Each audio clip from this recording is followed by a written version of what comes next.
नमस्कार, स्वागत है आपका सी इंडिया न्यूज एक अनदेखा सच में और मैं हूं आपके साथ दिव्यांशी डोसी।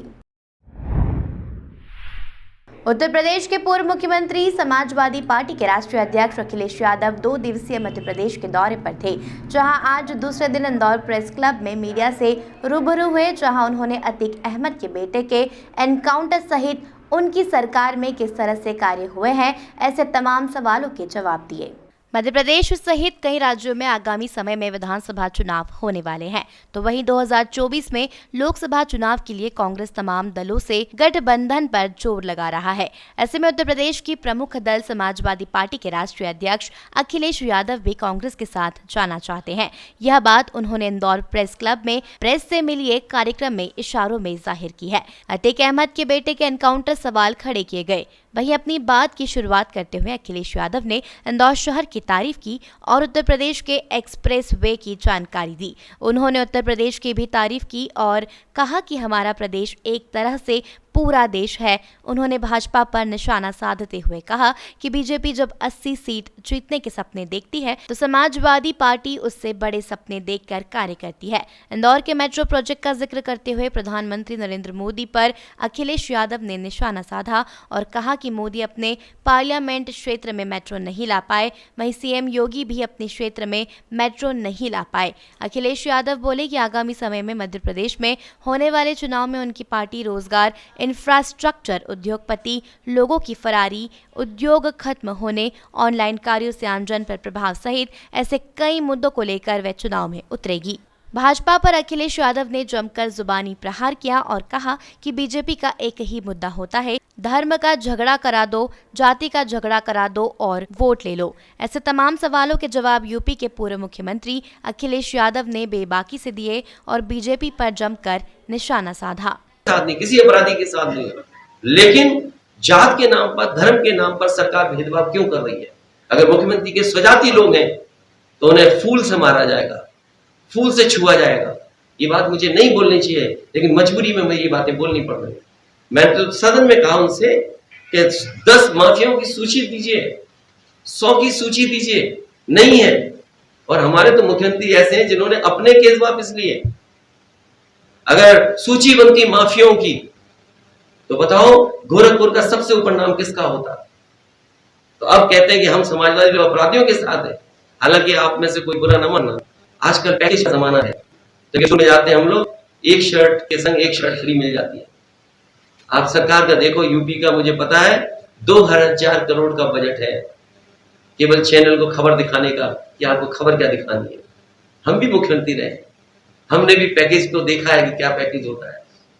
एक इंडिया टुडे अखबार जिसने मेरे लिए मुनी आंखें लिखा था, पैकेज का मामला हिसाब किताब हो गया, उसी ने कहा कि सबसे विकासशील मुख्यमंत्री कोई है तो ये है। ये बात तो मैं खोल के बोल रहा हूँ, ओपनली बोल रहा हूँ। तो दूसरा जो उन्होंने आपने पूछा, गठबंधन होगा, और मुझे उम्मीद है कि जिस तरीके से प्रयास चल रहा है देश के मुख्यमंत्री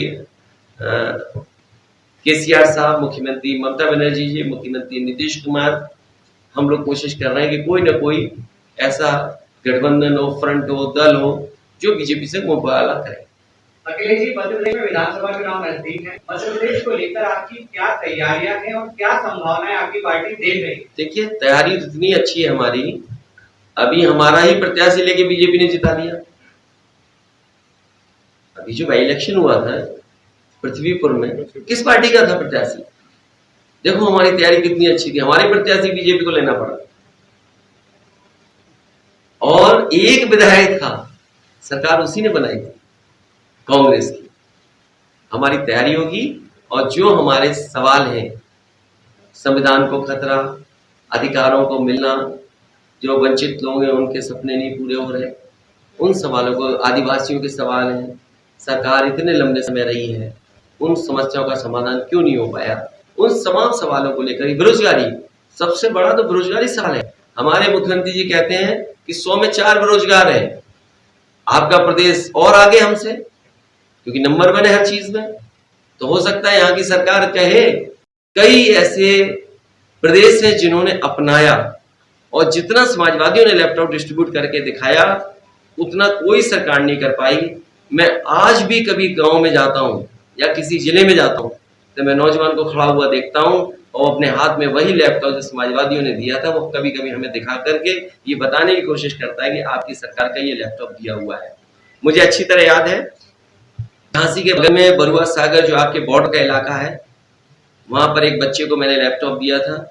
वो एमटेक कर रहा है, IIT से एमटेक पास किया उसने। उसकी बहन को भी मिला था लैपटॉप, वो भी टॉपर थी।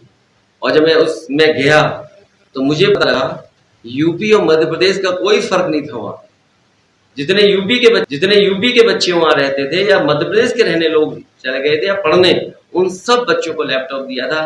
बरुआ सागर जैसी टाउन एरिया में 500 लैपटॉप मिले थे। और उस समय जो लैपटॉप डिस्ट्रीब्यूशन हुआ उसको देखने के लिए प्रोक्योरमेंट कैसे किया, डिस्ट्रीब्यूशन कैसे किया, जो HP के इस इलाके के साउथ ईस्ट एशिया के सबसे बड़े हेड थे, वो अपना हवाई जहाज लेकर के लखनऊ आए थे और उन्होंने देखा कि कैसे यहाँ पर प्रोक्योरमेंट हुआ, कैसे डिस्ट्रीब्यूशन हुआ। एक भी लैपटॉप आज भी सरकार जानना चाहे किसके हाथ में दिया गया, वो आज भी पता लग सकता है। लैपटॉप डिस्ट्रीब्यूट और इसलिए किया कि डिजिटल डिवाइड खत्म हो और जो बच्चे गांव के हैं उनका डर खत्म हो। और टेक्नोलॉजी इतनी सहूलियत देती है कि आज लैंग्वेज का कोई बार नहीं है, टेक्नोलॉजी से कोई भी भाषा का इस्तेमाल किया जा सकता है। तो ये लैपटॉप डिस्ट्रीब्यूशन हुआ। आज भी वो लैपटॉप चल रहा है इतने सालों बाद भी, हालांकि मैं सरकार में नहीं हूं, लेकिन आज भी वो लैपटॉप जिनके हाथों में है आज भी चल रहे हैं। मुझे नहीं लगता उस तरह का लैपटॉप डिस्ट्रीब्यूशन कोई भी प्रदेश सरकार कर पाई हो। एक बार क्योंकि जब बैंक्स का उद्घाटन का मसला था, फ्रेट कॉरिडोर का था, कांग्रेस की गवर्नमेंट थी, उस समय केंद्र सरकार में वित्त मंत्री पी चिदम्बरम साहब थे। उन्होंने कहा अगर यूपी ब्रांचेस खोलेगा तो हम उद्घाटन करेंगे, जितनी यूपी ब्रांचेस मांगेगा हम उतनी ब्रांचेस बैंक की देंगे। मुझे खुशी है उस बात की। देश में उस समय एक दिन में 300 बैंकों की ब्रांचेस खुली थी और उत्तर प्रदेश की समाजवादी सरकार में 3000 ब्रांचेस हम लोगों ने खोल करके दिखाई थी। 3000 ब्रांचेस किसी प्रदेश में नहीं खुली होंगी बैंक की जितनी समाजवादी सरकार ने खोल करके दिखाई। इसी तरह फ्रेट कॉरिडोर बनाया, लोग साबरमती के रिवर फ्रंट को न जाने क्या क्या दिखाते हैं और बताते हैं, लोग झूला भी झूलने आते। समाजवादियों ने लैपटॉप डिस्ट्रीब्यूशन भी कराया और उसके बाद कई ऐसे प्रदेश हैं जिन्होंने अपनाया और जितना समाजवादियों ने लैपटॉप डिस्ट्रीब्यूट करके दिखाया उतना कोई सरकार नहीं कर पाई। मैं आज भी कभी गांव में जाता हूं या किसी जिले में जाता हूं तो मैं नौजवान को खड़ा हुआ देखता हूं और अपने हाथ में वही लैपटॉप जो समाजवादियों ने दिया था वो कभी कभी हमें दिखा करके ये बताने की कोशिश करता है कि आपकी सरकार का ये लैपटॉप दिया हुआ है। मुझे अच्छी तरह याद है, झांसी के बगल में बरुआ सागर जो आपके बॉर्डर का इलाका है, वहां पर एक बच्चे को मैंने लैपटॉप दिया था। वो एमटेक कर रहा है, IIT से एमटेक पास किया उसने। उसकी बहन को भी मिला था लैपटॉप, वो भी टॉपर थी। और जब मैं उसमें गया तो मुझे पता लगा यूपी और मध्य प्रदेश का कोई फर्क नहीं था वहां। जितने यूपी के बच्चे वहां रहते थे या मध्य प्रदेश के रहने लोग चले गए थे या पढ़ने, उन सब बच्चों को लैपटॉप दिया था। बरुआ सागर जैसी टाउन एरिया में 500 लैपटॉप मिले थे। और उस समय जो लैपटॉप डिस्ट्रीब्यूशन हुआ उसको देखने के लिए प्रोक्योरमेंट कैसे किया, डिस्ट्रीब्यूशन कैसे किया, जो HP के इस इलाके के साउथ ईस्ट एशिया के सबसे बड़े हेड थे, वो अपना हवाई जहाज लेकर के लखनऊ आए थे और उन्होंने देखा कि कैसे यहाँ पर प्रोक्योरमेंट हुआ, कैसे डिस्ट्रीब्यूशन हुआ। एक भी लैपटॉप आज भी सरकार जानना चाहे किसके हाथ में दिया गया, वो आज भी पता लग सकता है। लैपटॉप डिस्ट्रीब्यूट और इसलिए किया कि डिजिटल डिवाइड खत्म हो और जो बच्चे गांव के हैं उनका डर खत्म हो। और टेक्नोलॉजी इतनी सहूलियत देती है कि आज लैंग्वेज का कोई बार नहीं है, टेक्नोलॉजी से कोई भी भाषा का इस्तेमाल किया जा सकता है। तो ये लैपटॉप डिस्ट्रीब्यूशन हुआ।